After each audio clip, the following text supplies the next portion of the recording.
come morirò.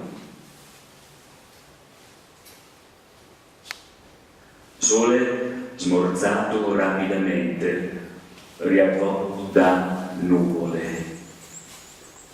Nella nebbia fittamente impilata, merli passano qua e là tra rami fumanti. A ogni soffio di vento penso che prema le cime degli olivi, arrivi ingigantita, risalendo dalla calicine il monte, veli lievi intorno alle spalle, il tuo volto riempie il telaio della finestra. Io apro, ti salgo in bocca.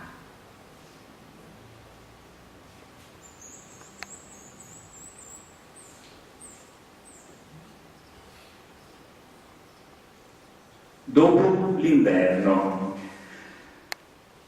non è accaduto nulla. Ho staccato la legna e la legna diceva della brace. 22 lettere scritte, 2 arrivate. Lo sguardo alla pioggia, come il vento la portava sulle mani, eppure cadeva.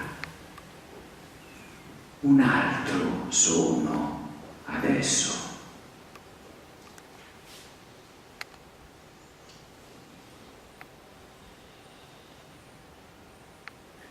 Vi leggo ancora una poesia di Zanzotto. L'ho scelta da sovrimpressioni perché mi piace molto anche quello che ha fatto di recente Zanzotto negli ultimi anni. Sovrimpressioni è uscito qualche anno fa. Questa si intitola Dirti natura. Era quando riuscivamo ancora a chiamare la natura natura. Che grande fu poterti chiamare natura. Ultime letture in chiave di natura, su ciò che fu detto natura e di cui sparì il nome. Natura che potea aver nome e nomi, che fu folla di nomi in un sol nome, che non era nome. Al labbro vieni mia ultima sfinita goccia di possibilità di dire natura.